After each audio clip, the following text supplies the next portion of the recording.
Good morning everyone and welcome to the class. Today we are going to do a very interesting lesson after 20 years written by O. Henry from class 8th reader.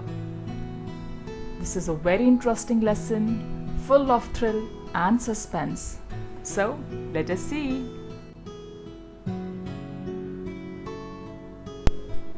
Let me tell you something about the author of the story.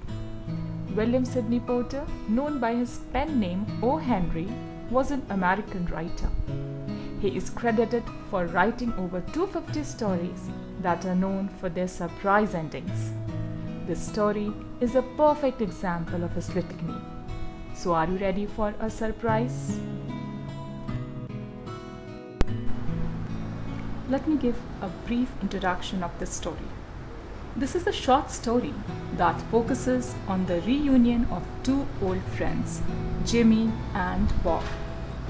So we see that there are two friends, Jimmy and Bob, 20 years before they separated to make fortune and promised each other to meet at the same place after 20 years.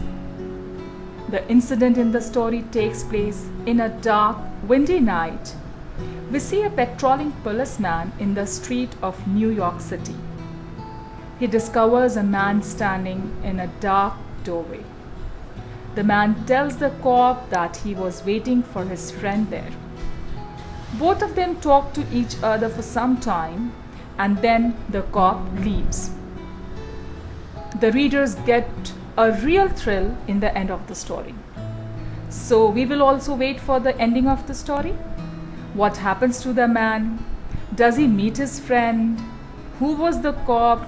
What did these two men talk about?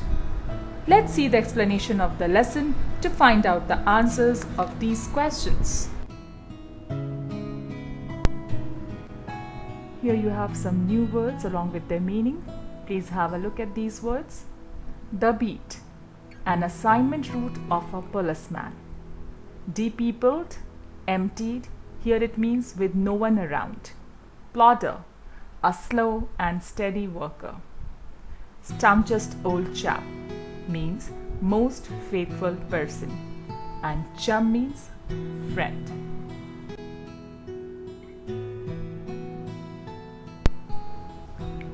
The story begins with the beat cop, a police officer, walking down a New York City street on a rainy, windy night. The cop takes his rounds very seriously, trying all the doors of the shops as he passes them to ensure that they are locked and secured for the evening. When he sees a man standing near one of the closed doors, he approaches and the man begins to explain his presence, telling him that he is waiting for an old friend. 20 years before, he and his friend made a pact to meet at that site. He acknowledges that it's a pretty odd place to meet and further explains that 20 years before it was a restaurant owned by a man named Big Joe Brady. The cop, after listening to him, tells him that the restaurant closed down about 5 years before. The cop further asked if he was in touch with his friend during this time.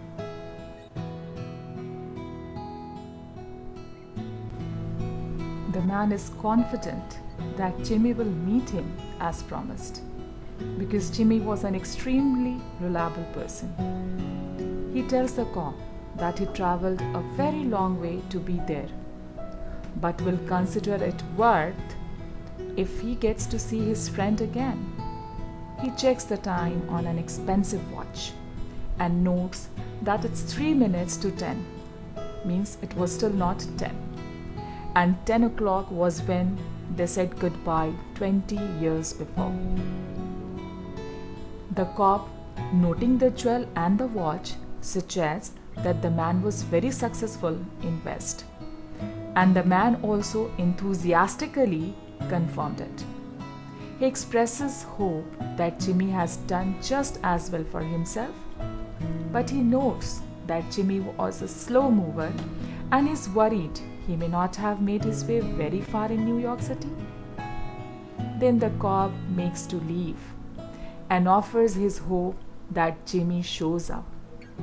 He asks if the man will leave if Jimmy does not make it by 10 o'clock.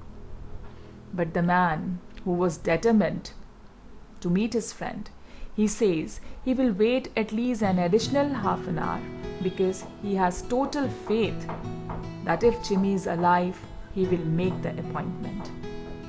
The cop listens to him and then leaves. The rain was getting heavier and heavier, but the man waits there in the corridor.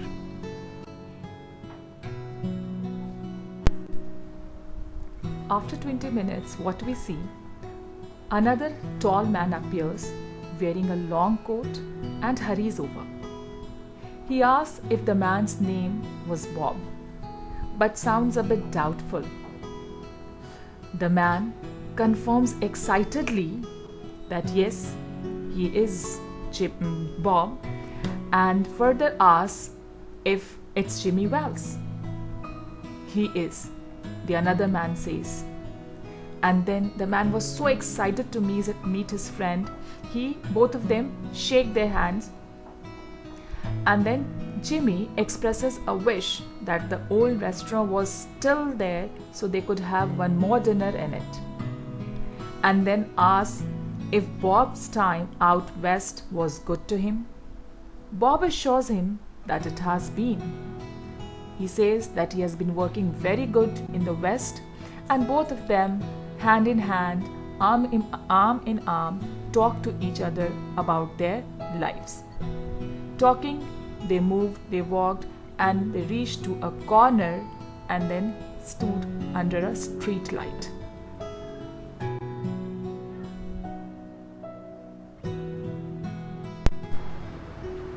Under the street light, Bob was able to see the tall man's face. He recognized him and immediately pulls himself away and declares that the other man is not Jimmy Wells because he did not resemble to his friend Jimmy Wells. The man accepted it and said that yes, he was not Jimmy Wells, and then further tells Bob that he has been under arrest for the last 10 minutes as he is a wanted criminal. He tells Bob that the Chicago police contacted the New York cops and told them to watch out for him. Then he further asks Bob if he would come quietly. Bob had no choice. He had to surrender. So he agreed. Then the man hands him over a note from a policeman named Wells. Was this Jimmy Wells? Yes. The note tells him that Jimmy came to their meeting but did not wish to arrest him himself and so sent another officer to do it. So it means the first cop that was found patrolling on the road was actually Jimmy Wells, who had come to meet his friend there, but after identifying him, he understood that his friend was actually a wanted criminal, so he could not gather courage to arrest him himself, so decided to send another officer to do it.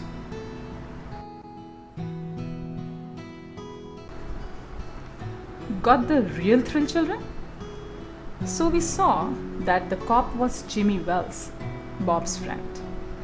Bob, the man who was standing in the doorway and waiting for his friend. Jimmy Wells also had reached to the meeting point as per the promise. But when he saw Bob, he immediately recognized that his best friend Bob was a wanted criminal by Chicago police, and he had to arrest him, but could not gather courage to do so, and that's why sent another cop for this job. So till end, there was a suspense, there was a thrill. We see that the story teaches us many lessons. Lesson of friendship, loyalty and trust. Lesson of punctuality and keeping promises. Children, you should also learn these lessons of life. So I hope you all enjoy this interesting and exciting story, and also have learned the lessons that it conveys. Thank you.